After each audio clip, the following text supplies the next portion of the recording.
Kid and Play did a tour with a group from Compton, California. Kid and Play and NWA. It just feels right. Easy E and NWA. Too Short, JJ Fad. You know, it's East Coast, West Coast. Back in the days, before any of our crew got famous, we worked at Sears Roebuck. So you got Kid and Play, Herbie Lovebug, Salt and Pepper, and then eventually it's Martin Lawrence. No, we never broke up. You never broke up? Unknown Play since I was 13. Y'all knew us as Kid and Play. We hung every day. I would say we was kind of growing apart, but it was never a beef. If you're around this industry a long time like us, like 20, 30 years, man, there's going to be peaks and valleys. Welcome back. What up, ladies and gentlemen, boys and girls. Welcome to another edition of the Charles Coleman Podcast. You are tuned into our Black Brilliance Conversations, which, as you already know, we have legends, we have movers and shakers in the culture, the people who have always pushed things in the right direction. And we have a very special one on this conversation. Look, we've had MC Light come through. We've had Big Daddy Kane come through.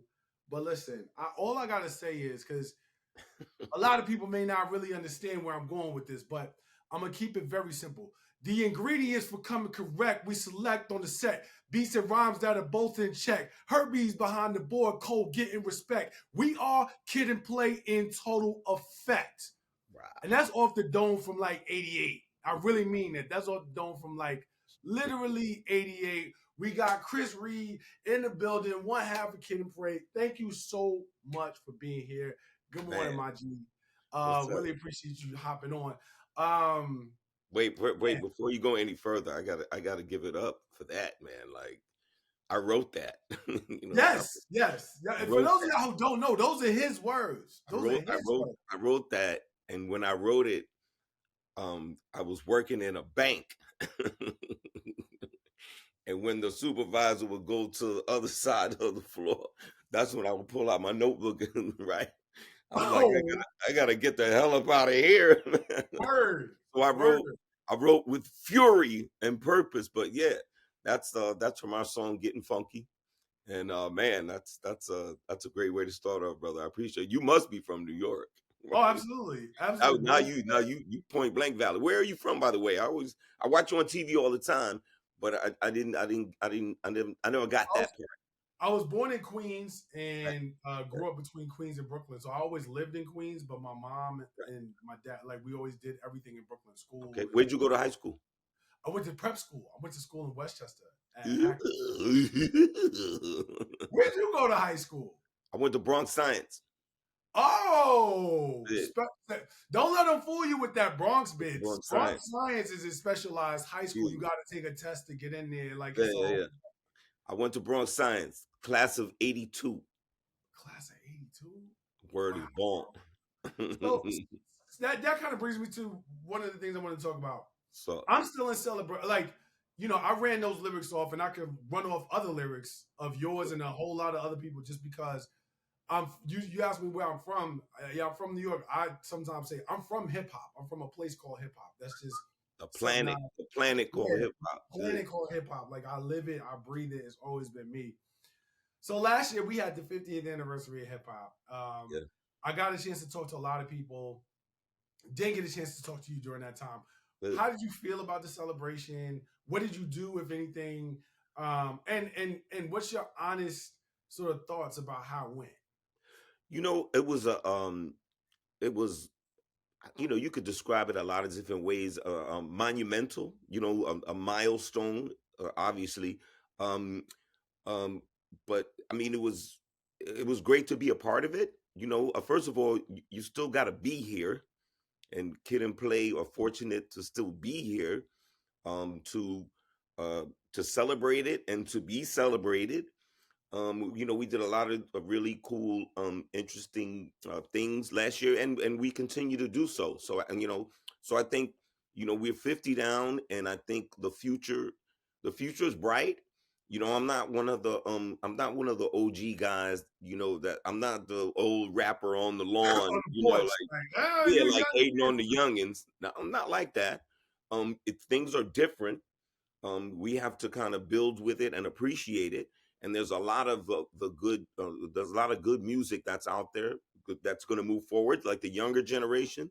So I feel like hip hop is in good hands. You know, even back in our days, there was stuff that you weren't feeling this or that, but the cream is always going to rise, and I think hip hop is an ecosystem that always writes itself. You know what I Yeah, mean? it So always I'm balances out. Right. yeah, It always, but to your question, last year was a great. We were part of a great many celebrations. There were so many you couldn't even do all of them. So we did some, but we didn't do this. But I watched them all and I appreciated them all. And they a lot of my favorite artists who happen to be friends of mine were celebrated. So it was a great year. And but I would love for that exuberance and that excitement to move forward, to the next 50, or there's no reason why we don't have to stop celebrating right. hip hop's Right. 50th anniversary because it's next year. We don't got to stop. You know what I mean? But I think one of the things I think it did do was hopefully maybe drew people's attention, and maybe the younger generation, to some of the founders and the history of hip hop, because there's a rich, the tapestry of history that you can really get into now. Things make sense. So I'm interested in that. I'm interested to see not so much how the old guys, we're the oldies, we're just still glad to be here, right? I want to see how the youngins how they take in this a lot of new information. I mean, I have kids in their 20s, and you know what I mean, and they love hip hop. They've never known a world without hip hop. I'm old enough to remember when there was no hip hop. So These am I. kids, yeah, I exactly. appreciate that. So yeah. So I'm it was last year was a great year, and it makes me even more excited about the future. One of the things that um, people I feel like don't talk about enough. There's a lot of conversation about what hip hop was in terms of the type of music that it was as a genre, and you all were on the precipice of watching that genre expand. But one of the things that people talk about a lot is they say hip hop used to be a very fun music. It used to be party music. It used to be music Mhm. that you enjoy. One of the things, the hallmarks that you all sort of mastered was this balance where it didn't get more fun than Kid and Play. It really Right, didn't get more fun right, than the music that you all made and how it made you feel, but it wasn't corny. That's right, the thing that a lot of people don't sort of like understand.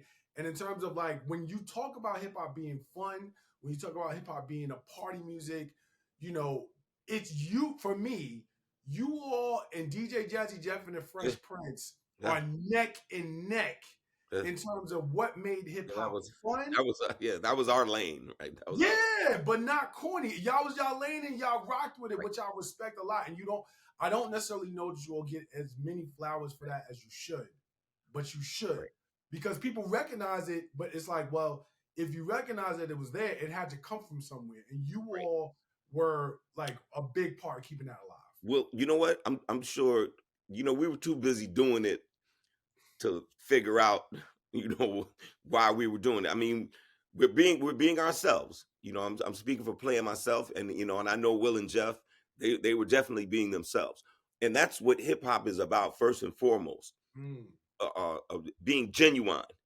Whoever you are, if you a thug, or if you a party rapper, or if you a booty shaking rapper, are you true to your genre? Are you true to yourself? You know what I mean? Whatever they call the realness or whatever like that. um so that's what we were. But I think and to your point, I think we were mindful of that.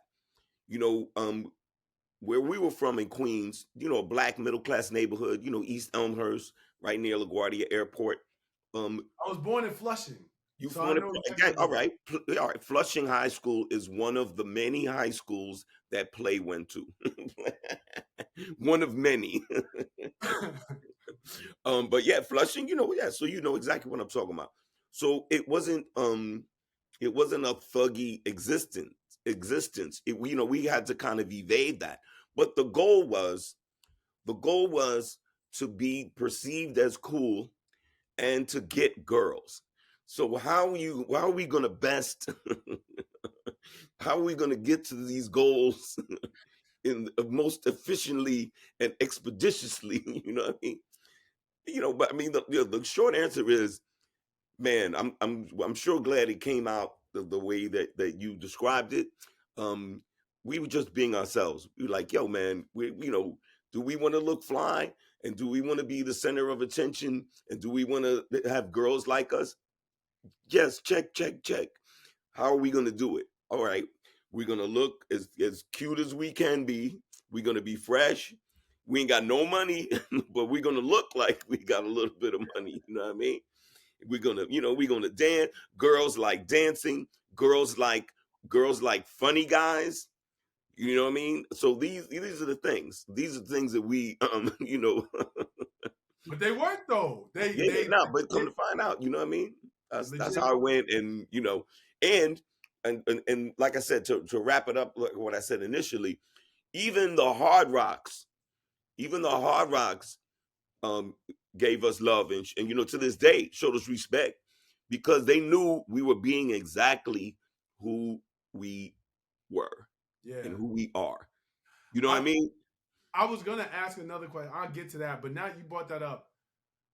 Y'all were on a tour with NWA. Right. Y'all did a tour. Kid and Play did a tour with a group from Compton, Right. California. Right. Actually, a group that was described by O'Shea Jackson himself. Yeah. The words were, his lyrics were, a gang called Nigga with an Yeah. attitude. Yeah. He didn't describe himself as a group. And straight out of Compton, the lyric is Yeah. Ice Cube from a gang called with attitudes. Yeah. Yeah. Yo, First of all, first of all, I want to know what that right. was like Right. because that would never, it wouldn't Right. happen today Right. ever Think for a about number that. of reasons.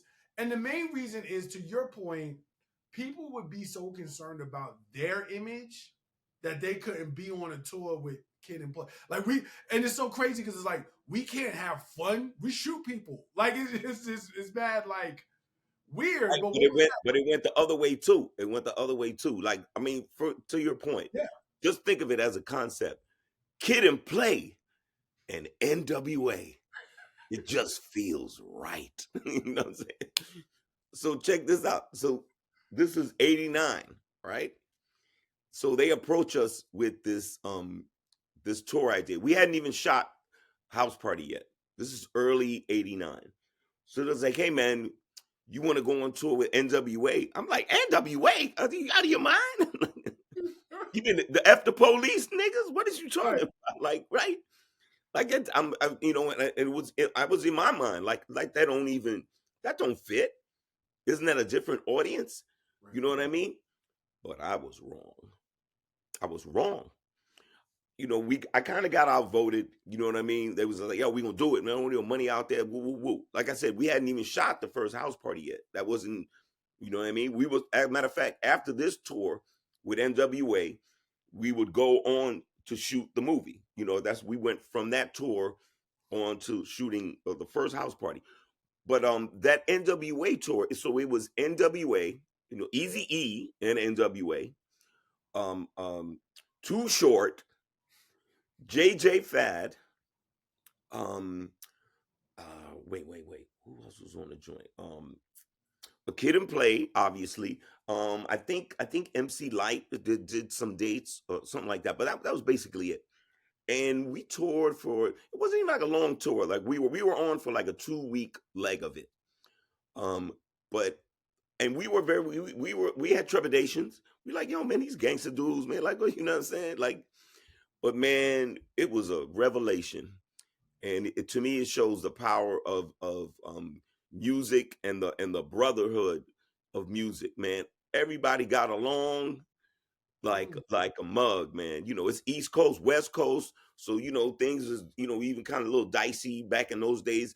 It wasn't as bad as how it got, but it was more of like a fear of the unknown, or like I don't know these West Coast dudes, like la, Yeah, la, yeah, la. yeah. It's And they felt different. the same way. They's like East Coast dudes just because they invented hip hop, they think they all that and this and that, right? And a lot of us had that attitude, you know what I mean? But everybody got along, Doc, and this is old school. This is Easy E, Dr. Dre, This is Ice Yella. Cube, Ren, Yella, Too Did you and Short, Yella? Did you and TOC. Yella? TOC was on that tour. Oh wow. Yeah, before he had his Okay, accident, he before was that on that action, tour. Yeah, it was. did you and Yella have like a light skin battle? No, but no, we always had respect. We knew we was in the minority, so we knew we had to stick together. So you know what I mean. But man, Oh, it was cool, man. Like we found other things had in common. Like man, like, you from the East Coast, I'm from the West Coast, but we both like big booties. You know what I'm saying? yo, So it was, and these are friends that I have to this day. So that's that dope. was a great tour. Um, so you just sort of told a little bit of a story about that. I have a question about you talked about New York. I gotta ask because I heard the most phenomenal story about this Sears. Oh God. Sears. And a lot of and I'm telling you why I'm asking you. So I went to Howard University My father went and to Howard. oh, shout out to the Bison. That's My what's father up. went to Howard. All He right. Shout out. graduated. My father graduated in 1952. Wow. Yeah, Shout he was the out to first. that. He was the first Jamaican off the island. I mean, in our family, and he went to That's Howard. that's a beautiful thing, man. Yeah, man. You're Well, that's a great connection, my brother. I'm sorry. Go yeah. ahead, boo. No, no, You went no. to So I Howard. went to Howard, and every time I look up, I see people who I was on campus with, and they're doing dope shit. They in TV, they're in media, like all over. And I never, seldom do I stop to think of what was going on in the small spaces I was in Howard. And so when I think, I would love for you to tell the Sears story because a lot of people don't Right. know it Yeah. about just the connections. And now that you look back on it, what comes to mind? Well, right. To catch people up, if you will. Back in the days, before anybody was famous, before any of our crew got famous, um, we were in school or we were working, and we at this particular time we worked at Sears Roebuck, at a call center. And what you would do was, it'd be a bunch of people, a bank of phones, this, that, and the third, like 20, 30 phones, and you're on the phone with Sears customers that have recently purchased an appliance. And what we have to do is we had to call behind that and try to sell them a maintenance agreement. Like if something goes wrong with the washer or dryer or whatever, or the toaster or whatever like that, we sell you this plan, and then the repairs will be free of charge, or minimal, or whatever. That was the deal. But the weird part about it was, Play got the job there first. Play was first. Then I got a job. Play was like, "Yo, man, I got a job," and I'm like, "I need a job." I was in school at the time. I was like, "I ain't got no money. Like, I need a job." And like I said, we were far from famous. So then I joined. I got the job. Then Herbie got the job. Our producer, Herbie Lovebug, ended up eventually getting the job. And then over the next couple of years, even though some of us had left and some of us were there, and then Salt and Pepper used to work there. Salt and Pepper worked there. So you got Kid and Play, Herbie Lovebug, Salt and Pepper, and then eventually this cat I'm telling you about, he used to work at the gas station across the street. There was a Hess gas station across the street from the Sears, but he got fired from that, and then he ended up at Sears, and that's Martin Lawrence. So at one time or another, all of us, Kid and Play, Salt and Pepper, Herbie Lovebug, and Martin Lawrence, we all worked at this one particular Sears call center, Isn't and we Mark? Aren't all Martin got the first cousin? famous. Hmm? Are Martin and Chris cousins, or am I getting that messed No, up? no, no, They're not cousins. no. Okay. They're not. Yeah, I don't know how that got started. I mean, sometimes those rumors get started. Like they used to think that me and Salt were brother and sister because I guess because you both yellow and shit. You know what I mean? But nah, nobody was related. But to me, it's I don't even know how to describe it. You have to ask like Neil deGrasse. You know what I mean? Like, I got suspicion. Yeah. what's the possibilities of that? What's the odds of that? All of us thinking we all made it? Like, that's crazy. And when y'all are in that space, right? Was there any sort of thought process of like, yo, we about to be out of here, like we about to blow, all of Well, us? we all hated the job because the job was just awful. It was just an awful job. Can you imagine that you bought a washing machine a month ago, right? Brand new washing machine you bought from Sears, and here I come. I'm calling you talking about maintenance agreements about if something go wrong with it. And you ain't trying to buy that. That's a tough sell, bro.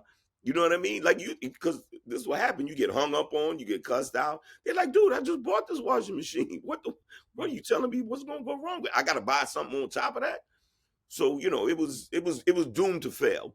But that was a good thing because every one of us we either left or got fired. I got fired. I was awful. So I got fired. Play got fired.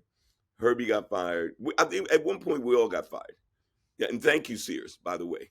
Yeah, you know, thank the you. Charles Coleman podcast is sponsored by Sears. Right, there you go.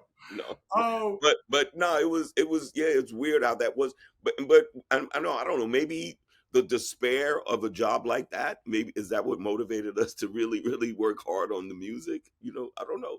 could be. I just think that's a wild story because Wow. most people know how close you all were musically in terms of salt and Yeah. pepper not being right there, but Yeah. people don't know like Now we now was already close. We we were came already up, close. like we literally came up Yeah. together. Yeah. That's a Started big from deal. the bottom now we're There you go. So one of the things I've been able to highlight and been very interested in because hip hop has grown to 50, like you said, much like me, I can remember a time before hip hop, at least before hip hop was like super duper right. big. Say super big. Exactly. Exactly. Absolutely, right? Like uh Red Alert on Friday, you know what I'm saying? All Yeah. all of Yeah. that. All you could do is hear it on the weekends, right? That's it. All you could do is get on the weekends for like Yeah. an hour or 2 hours, and that was it, Yeah. right? Um, so we're learning as fans how to move through the space and look at hip hop differently because it's in a different place than it was. And part of what has helped that, I think, is you see your icons, your legends, your pioneers, you see them doing other things. So you're like, oh, okay, they're doing other stuff. So let's see what they're doing now. And you've been someone who's been very courageous. You're not the first, well, you're not the only, but you stepped onto the stand-up scene. You stepped I into the was the trap. first. You were the first. People First are rapper. following. First Ti's rapper. doing it now. A couple other folks have Yeah. stepped into the space. What's I was that like been I like? was the first. I'm like Steve Stout. Steve Stout. I'm the first. Yeah. No, yeah, I was the first. But yeah, I'm sorry. Yeah. What's that been like now? And where's your comedy now? What are you doing with that? Yeah. Well, I'll tell you when I was watching some on IG some days. Like I'm not a religious person at all, but sometimes I like to hear religious people speak because they say something, whether or not you believe in God or anything like that, but it's still something you need to hear, Yeah, like it's some yeah, like some good inspirational for sure. advice. It might, we know who it was. Damn it, Mr. In the News. It was Shannon Sharp. Mm, Shannon Sharp was talking about how the road that he traveled and this is and that. He said, I got cut by the Ravens. I got fired by CBS. I got fired by Fox, and now and look at me now. And he says sometimes the universe will make moves that you weren't going to make, that you're now forced to make. mm-hmm, mm-hmm, And so, in terms of me starting to do stand up, that's kind of where I was at. Kid and Play was in a valley. I'm talking about this is like late, 99, 2000. Kid and Play was cold. We were cold. What Eminem said, you cold product, and we was cold product. Okay. Um, um, I had just got fired from a TV show that I used to do with Dick Clark that I hosted. It was called Your Big Break. Yeah. This is like the precursor to American Idol. Hmm. Um, Matter of fact, it was me. I had to compete against Ryan Seacrest to get the gig. You know what I mean? I wish I could have switched that out, but but the thing was, so I was out of that gig too. So I was literally at a professional crossroads, and I had two good friends of mine, um, Tommy Davidson and Bill Maher, and they both suggested that I get into the comedy stand up, sphere, and I did. And like I said, it was at a time when I needed to do something creatively and professionally and financially, and so that's what I did. But one of the things I found out quickly was how much being a rapper had prepared me for being a stand-up. A lot of times, people that get into stand-up, they'll tell you, you got to get used to being in front of a crowd, being in front of a lot of people. Well, I ain't had no problem with that. I've been in front of tens of thousands of people.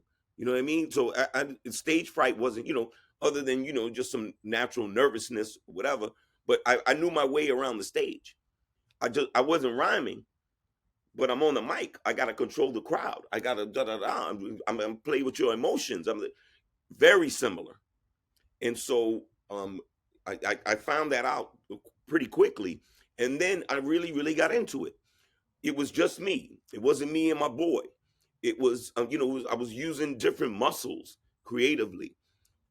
Like I said, being a rapper, you got to think quick. You got to what happened with the mute, what happened with the record skip. You got to be, well, you got to be that. You need all those instincts as a comedian as well. So, it was a revelation, and it's something. I probably 99 2000 when I started. I Hmm. still do it to this day. It's when I'm not doing kid and play stuff. It's a way, it's yeah, it's been a blessing, and I appreciate the fact that these good friends of mine kind of once again, the universe put me in that position where I needed to do something, and then I had some good friends that made sure I did it Yeah. because maybe I wouldn't have done it left to Right. my own devices. No, I think that that is a very appropriate story because right now you never know who's listening, who's gonna hear this and watch Yeah. this and say like, man, I probably need to embrace something that's right in front of them that they are trying to ignore, but they know they need to lean into because things are taking them in that direction. So I gotta ask, you talked about at one point y'all was cold product, y'all was on in the valley. Now at one point y'all broke up. No, no, no. We never broke up. Y'all never broke up? Never You broke really up. never broke up. Okay, all Never right. broke up. No, no, no. Never, never. No, there was never no fu moment. Never that. Okay. We have been together so long. Like I known Play since I was 13. You know what I mean? Like we were pre-teen. We were teens, young teens, and we spent so much time together. Like It was like even I need a before break. y'all knew us as Kid and Play, dude, we hung every day.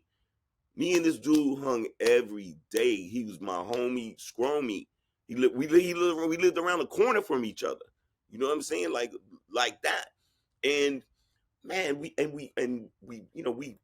took on the world together, man. We sat on top together. And um then but I mean I would say we was kind of growing apart, but it was never a beef. It was Mm. never a beef, and we also had it in our minds while we were on this break, like mid to late 90s, mid 90s on type of break. We always knew, say, you know what, the universe will tell us When it's time. when it's time thing, but never no beef, never no beef. That's what's up. Now I Play appreciate was that. on his journey. Play was on his journey. I was on mine. That's when I moved to LA because that's where I felt, that's where I felt I needed to go. Play's always been an East Coast type of dude, and he was going through some things in his personal life, as we both were. Um, and we were just like, yo, we'll know when it's time. because there's never no problem with me and you. It's not like that. It's not like, you know what I mean? Nah, not like that. So it was when the signs and the winds of when the winds of change started blowing favorably, we was just like, all right. And guess what? This is a testament to, look, if you around this industry a long time like us, like 20, 30 years, man, there's gonna be peaks and valleys.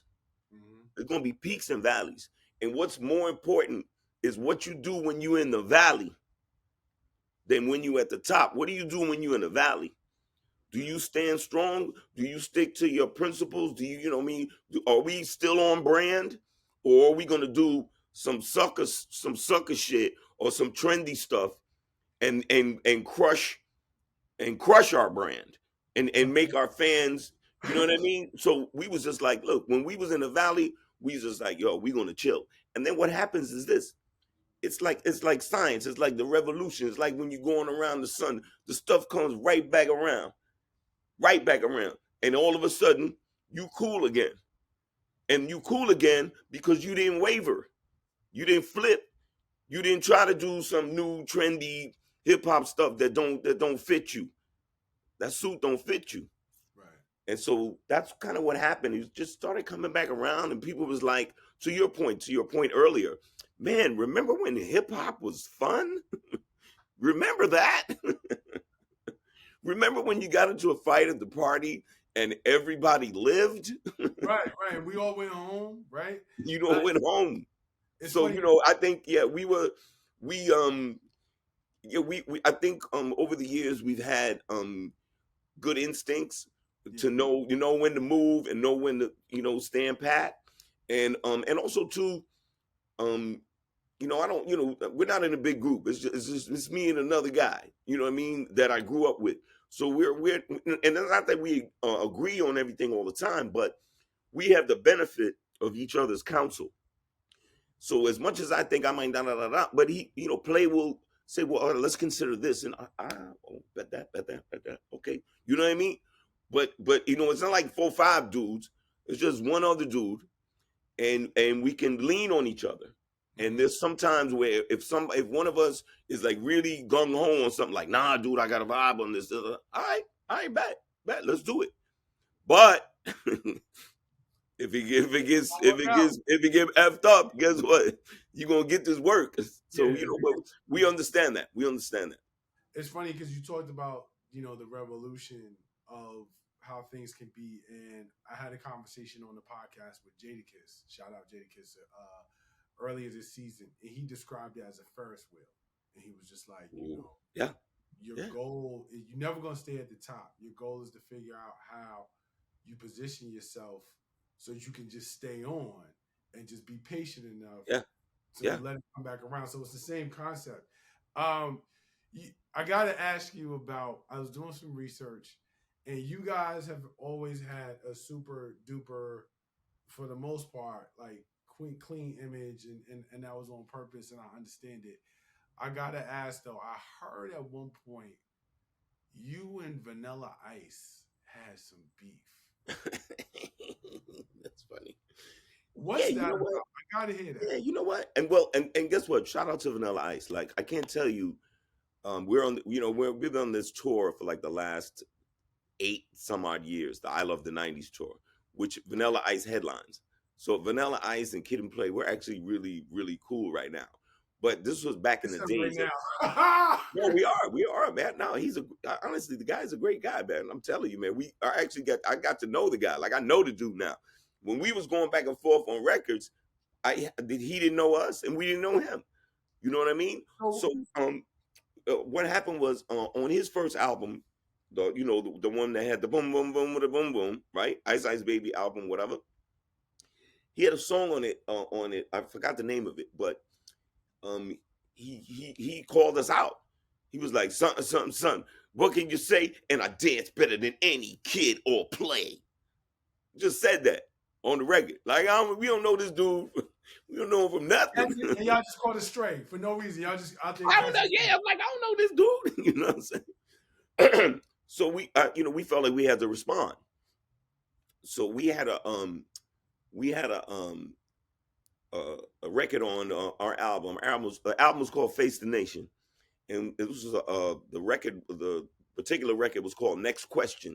It was actually produced by Pete Rock, and so we addressed Vanilla Ice, on that tip. I forgot. I wrote something about. We had back then we had beef with Luke, and we had beef with Vanilla Ice. I'm just saying. Can you imagine that Kid and Play beef? Right? Nothing you should be scared of, but you know what I'm saying. Um, but yeah, so I wrote something about Vanilla Ice or whatever like that, and I think actually I think I even ran into him one night at the China Club way back in the days, and it was never nothing. And then years later, they were putting this "I Love the '90s" tour together. They said, "Yo, Vanilla Ice is headlining. He wants y'all to be down." And he's like, "All right, man." So much time had passed. You know what I mean? And like it wasn't like no real beef. Not like Right. with not these youngins today. These youngins today, It wouldn't even get to years have passed. man, these youngins, man. I mean, yeah, so we just, man, we squashed all that. And like I said, once when you're on tour with somebody, and it's not just Vanilla Ice, that I Love the '90s. It's got Tone Loc, it's got Young MC, Mm, Rob Bass. Before he unfortunately passed away, Coolio was on a lot of these mm. shows, and Kid and Play, and man, we tour together, we fly planes together, we and everything. There's no beef. It's all funny stories, and remember that big booty, and this and that, and you know what I mean. Yeah. So that's a cool thing. So yeah, full circle once again. Um, we laugh about it now. Vanilla Ice beef. Like I said, we had some beef with Luke too. We laugh about it now. It's just like, really, what are we doing? You know what I mean? And it was I think maybe, and it was born more of a just being competitive. You know what I mean? I don't get the point that, and hip hop will always have that competitive aspect to it. Sure. Um I'm just worried today, like like it's I mean it's way far out the gate now. You know what I Yeah. mean? From what and just from the periphery, it looks wild. So So I'm yeah, we never were part of that. No. I got two questions. This has been amazing. I got two questions before we get out of here, man. This has been like such a treat for me, and I know it's going to be an amazing treat for I the know. I'm sorry my place is so dark. I mean, it's fine. It works. It looks like it's yeah, like but yeah, my grill is popping though. My grill yeah, you pops. go boom, boom, right? You talked about just you sort of just dovetailed into the competitive nature of hip hop and how that is. You came up and were on the very, very front end of what I consider to be the golden age of MCing. I mean, you had to have, you talked about writing in the bank. You had to have a ferocious pen, and even though, even like people talk about Will and Jazzy Jeff, like brand new funk, like that. He's Hard, spitting bars, right? Like hard. regardless of what you were doing, you still had to be able to rap. So I want to get from you from your era, your top three MCs from your era. Ooh, okay. And I'm gonna give it to you. And these people are friends of mine too. Some of them I do shows with them all the time to this day. But Okay. I mean, but to your point, there was this to and other people such as yourself have recognized that era. That 88 to 92, 93 era was just, and and that's our era. That's what we were a Yeah. part of. Those were great years for us. Um, if I gotta go top three, I'm gonna go Rakim. Okay. I'm Unde- gonna go Big Daddy Kane, okay. and I'm Undeniable. gonna go KRS-One. Mm. That's what I'm. That's my That's three. That's that's your my three. three. And like I said, I've done. Oh my God! Just this past weekend, we had a show outside of Philadelphia in Reading, Yeah, Pennsylvania, yeah. and it was Kid and Play, Big Daddy Kane, Rakim, and Dougie Fresh closed the show, I'm surprised the and mics it didn't melt. it was awesome. And let me tell you this, and I want to put you up on something because I think this may be a growing trend. This was at I forgot the name of the arena, but it's in Reading, Pennsylvania. This is arena. The show started at 3 o'clock in the afternoon. Cause we gotta go home. We But old. listen, it's like that's not as the entertainers are getting older and the fans are getting older. That's what I'm saying. This might Yeah. be a growing trend. It's like a day party. It's like a day You know, party. you go to day party. Day parties are fun, man. Right? You Yeah, go to a day party from like 3 to 7, and then you can go dinner if you want after that. Da, da, da. So this show, we opened the show. We opened it. Then Kane, then Ra, then Dougie. yeah. Man, we was out of there by 6:30. And Yo, I'm thinking to myself, I was like, yo. At first, I was like, yo, we going on at 3 in the afternoon. But man, it was awesome, and the crowd was there. They were there. I think they liked it too. So I wouldn't be surprised if that is a growing that's the trend. thing. Yeah, why not? And wait, and the show was on a Sunday. It was just last Sunday. People of a certain age, we gotta go to work. Yeah, exactly. So you'd rather go at 3 in the afternoon. You can still get home, go to whatever. You understand at night. You know what I Right. mean? So watch. Trending. I believe it. I believe it. Last thing before we get out of here, man. All right, right. And wait, let me know because I have a couple of questions for you. Okay, I'm with it. I'm with it. This is my Yeah. last question for you. I appreciate that. This is my last question for you. We play this game on the Charles Coleman podcast called Life or Death Hip Hop Karaoke. So your phone rings one day, you pick it up, and there's a voice on the phone that says, "Yo, we got your man. We got your man play, and you got to get down here." And so you go wherever they got him, right? And they're like, "Yo, we're going to let him go if you can spit one verse from another artist. It can't be yours or his, flawlessly from start to finish. I'm not going to ask you to do the verse, but I am going to ask you what verse you would do. And if you get one word wrong, he's out of here. What song do you choose that you just know that well that you cannot get wrong every single word? Ooh, okay.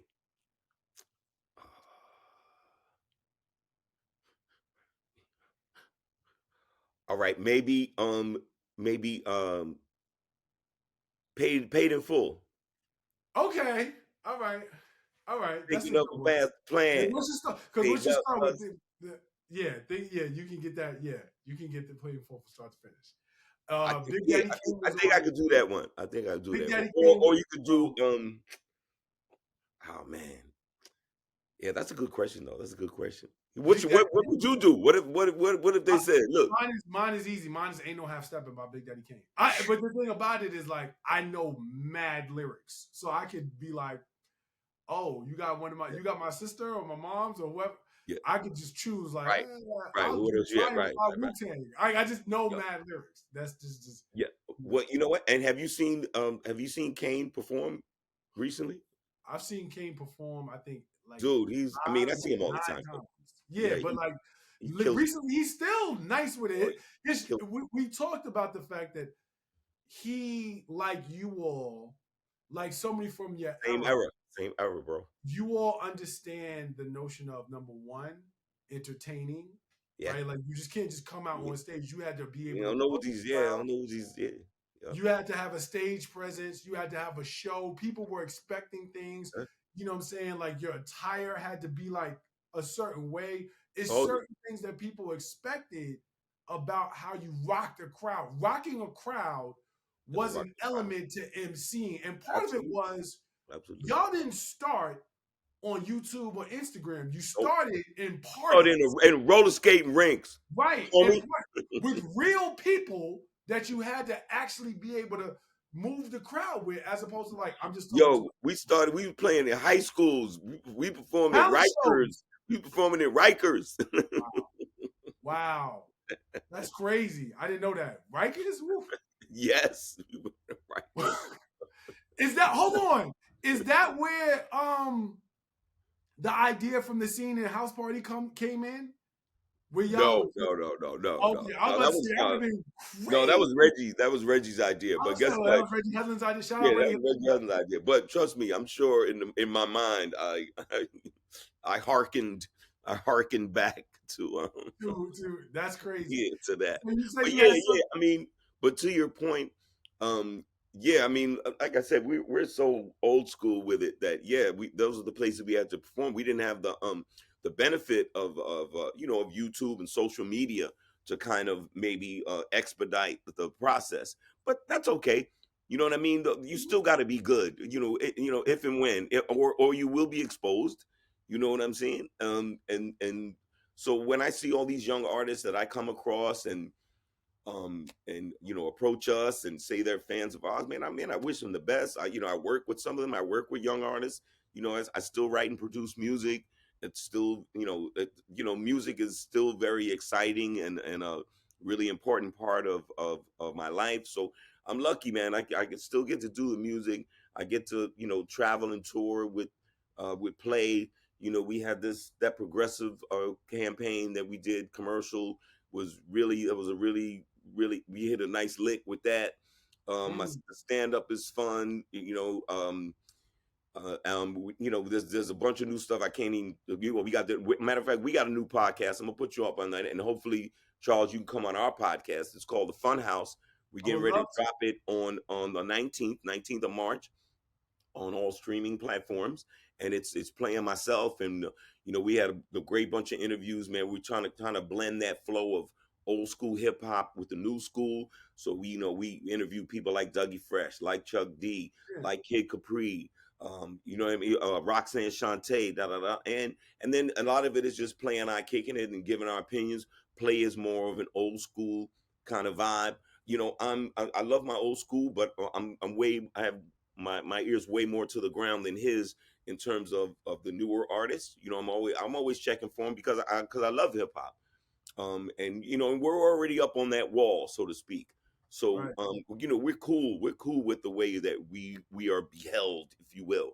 Um, and right now we just chilling, man. We just we want to have fun. The kids are grown. They're out the house. You know what I mean? We're not jumping around like we used to. We both got girlfriends. You know what I'm saying? You know what I'm saying? It's a So thing. yeah, so we just chilling, man. I'm in California. I see the sun every day, and I watch you all the time. So before I forget, I Yeah, want to nah. ask you Yeah, you because got the floor is yours, brother. all Ask me right, whatever yeah. you like. But you know what?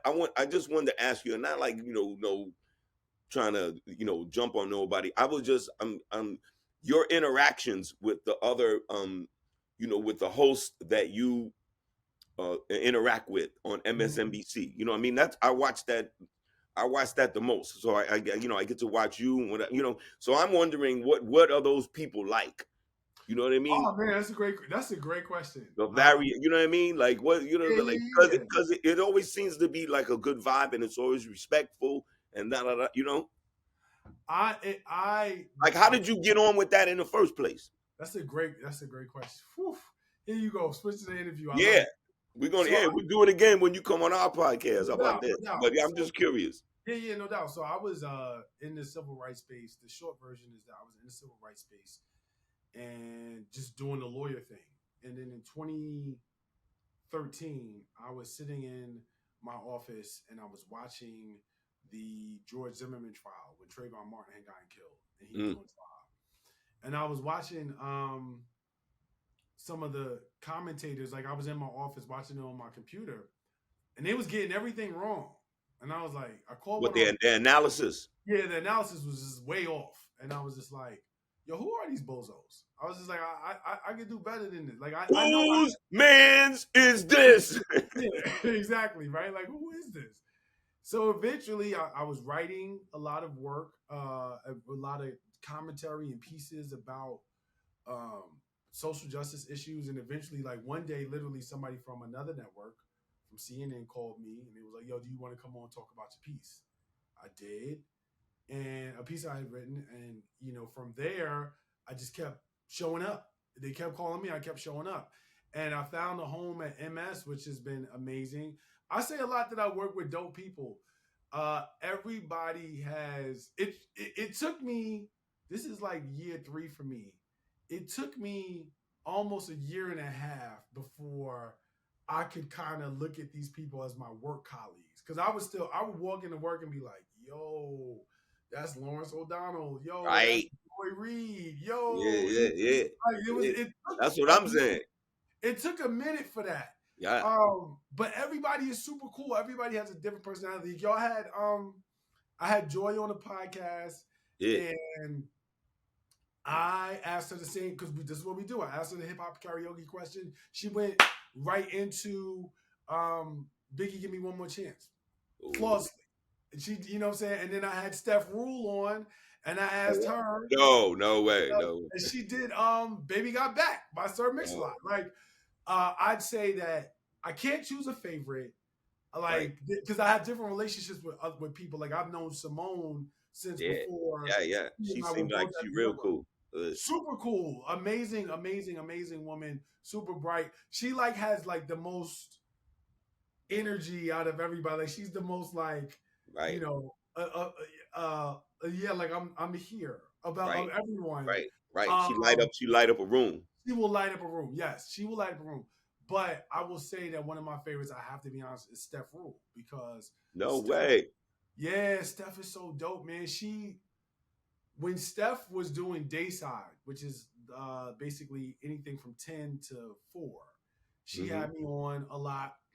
And then when she got her primetime show, the 11th hour, she also took me with her and was like, yeah, I'm going to make sure that I use you for my legal stuff. And she's kept her word.